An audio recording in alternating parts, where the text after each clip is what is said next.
What's good in the hood, YouTube? This is Crazy Samurai 71 here, bringing you another video. Today I wanted to do another Amiibo video, this time on Little Mac.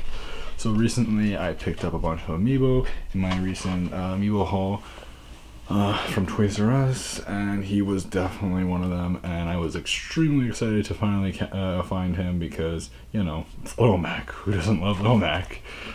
You know, I mean, he's not the easiest character ever. People always think that he's great, but then again, he has like one of the biggest weaknesses ever, being the fact that he basically can't really do any aerial combat, and, you know, once he gets off the stage, you better be close to it because you're not going to come back on if you're far away with Little Mac. Not easily, at least. So, here's Little Mac in box still. Looks great. Love him from all the different angles. Here's his back image if you haven't seen it. Here's from this side and front again. So, time to open this guy up and see how he looks and be amazed.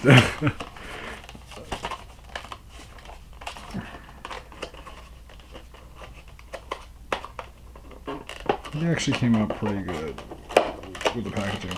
Now, I'm pretty sure that they might have actually this might be a re-release version just because of how they packaged him, because at the bottom here you see this white part, which is something that they've been doing with some of the Amiibo recently I've seen. So I think this might have been a re-release version that has like some slight differences possibly.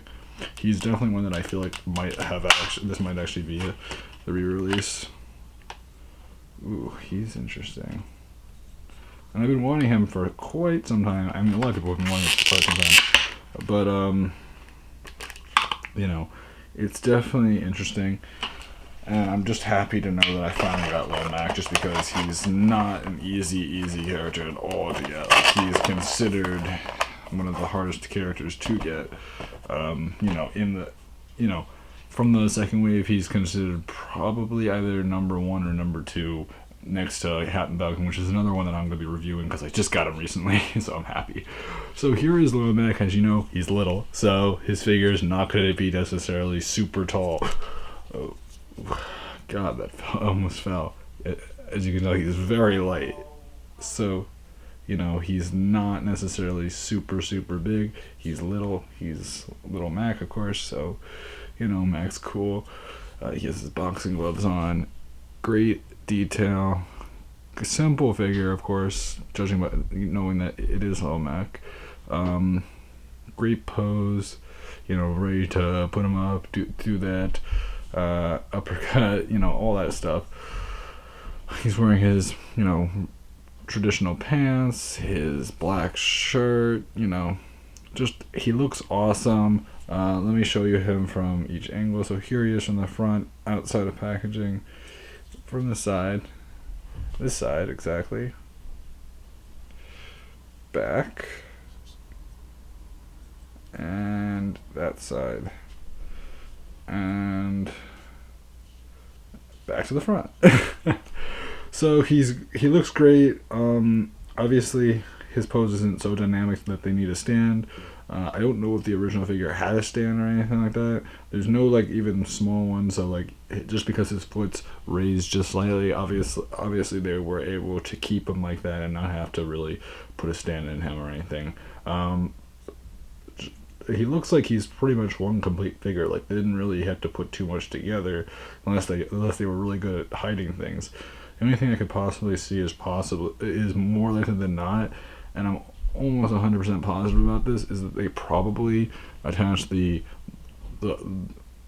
torso from like from the pants, like right where the pants line right here is, from the black shirt up was probably one piece, and then the lower half was another piece. Now it could also be that it's kind of a little bit more hidden and they actually managed to actually cover it, which is ideal. But he looks like he's pretty much one whole piece if it isn't that. And I just love him. He looks great.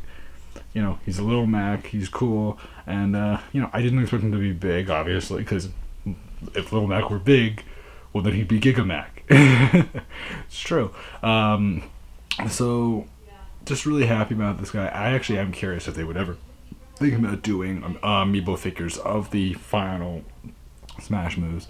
Uh, but we'll see. But yeah, just in general, I do like his look. I think that he's a great character, and I'm definitely looking forward to eventually getting the chance to train him up and put him in battle. And yeah, so really great stuff, and I'm just happy with him. And yeah, so this has been our review of Lil Mac, and I would love to know if you guys have actually managed to pick him up. I know that he's becoming a little bit more common just because he's been re-released at Toys R Us recently, but I would still like to know what you guys think of him. Is he a cool character? Do you use him, and have you actually picked up his amiibo? And if so, did you manage to buy it at a store, or did you manage to buy it online? And yeah, just in general, do you like him? So tell me all that, and I'll see you guys next time in whatever video. So again, this has been our Lil Mac amiibo review, and I'll see you guys again. So bye bye.